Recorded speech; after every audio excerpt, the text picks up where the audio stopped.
Dajjal. Ya, makhluk ini diyakini bakal muncul di akhir zaman. Dalam suatu riwayat hadis disebutkan bahwa puncak akhir zaman nanti akan terjadi perang besar atau yang dikenal dengan Al-Malhamatul Kubra antara kaum muslimin yang dipimpin oleh Imam Mahdi melawan umat Yahudi yang kelak dipimpin oleh Dajjal, si Masies palsu. Negeri Syam, yaitu Palestina, Suriah, Yordania, Lebanon, akan menjadi ribat akhir zaman, karena di sanalah terjadinya pertempuran dahsyat akhir zaman menjelang hari kiamat. Dajjal beserta pengikutnya kaum Yahudi akan binasa di tangan Isa bin Maryam atau Nabi Isa alaihi salam yang turun di akhir zaman membantu Imam Mahdi dan kaum muslimin. Nabi Muhammad sallallahu alaihi wasallam sejak 14 abad lebih yang lalu telah menubuahkan keadaan umat di akhir zaman. Perang yang terjadi di Palestina hari ini barangkali merupakan rangkaian peristiwa menuju akhir zaman.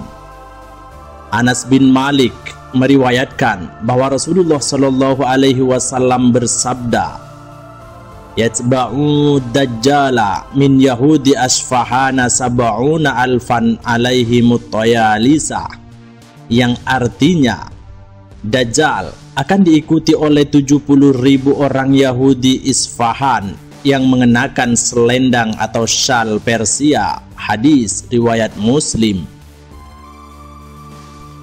Diceritakan bahwa di akhir zaman nanti Imam Mahdi dibantu Isa bin Maryam atau Nabi Isa alaihi salam akan memerangi Dajjal dan umat Yahudi yang durhaka.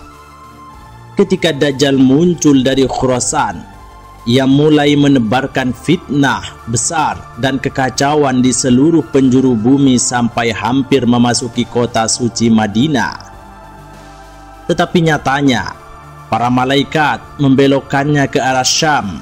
Kemudian Dajjal dan 70.000 pasukan Yahudi mengepung Damaskus, Suriah, tempat Imam Mahdi dan kaum muslimin berada. Saat itu Imam Mahdi dan pasukannya baru saja kembali dari penaklukan Konstantinopel. Lantas ketika hendak menunaikan sholat subuh, sebagaimana dalam sebuah riwayat di Masjid Jami' Al-Umawi Damaskus, tiba-tiba Isa al-Masih turun ditemani 2 malaikat. Imam Mahdi mempersilahkan Isa al-Masih menjadi imam solat, tetapi beliau menolaknya dan meminta Imam Mahdi memimpin solat sebagai karunia besar untuk umat Nabi Muhammad.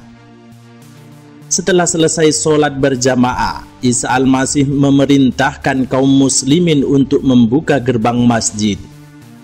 Setelah pintu dibuka, Dajjal dan pasukan Yahudi telah mengepung umat muslim. Terjadilah pertempuran besar antara kaum muslimin melawan kaum Yahudi yang dipimpin Dajjal. Dalam satu riwayat disebutkan, ketika melihat Isa al-Masih, tubuh Dajjal meleleh bagaikan melelehnya garam dalam air. Dajjal pun melarikan diri dari hadapan Nabi Isa. Lalu Nabi Isa terus mengejar Masies palsu itu hingga ke gerbang Lot yang tak jauh dari kota Ramallah, Palestina, yang mana kota Lot kini dikuasai Israel dan menjadi salah satu pusat industri dan transportasi bagi Israel. Di kota inilah kelak Nabi Isa membunuh Dajjal. Sementara itu pasukan Yahudi kocar kacir, mereka lari bersembunyi di balik pepohonan dan bebatuan. Semua pohon dan batu memberitahukan keberadaan mereka kecuali pohon Gharqad. Dalam satu riwayat hadis sahih dari Nawas bin Sam'an diceritakan kemunculan Dajjal dan turunnya Isa bin Maryam.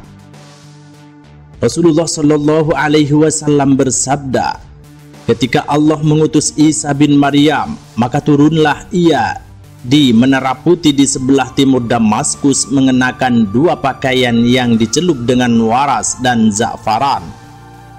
Kedua telapak tangannya diletakkannya di sayap dua malaikat. Jika ia menundukkan kepala, maka menurunlah rambutnya, dan jika diangkatnya, kelihatanlah landai seperti mutiara. Maka tidak ada seorang kafir pun yang mencium nafasnya kecuali pasti meninggal dunia, padahal nafasnya itu sejauh mata memandang. Lalu Isa mencari Dajjal hingga menjumpainya di gerbang Lot.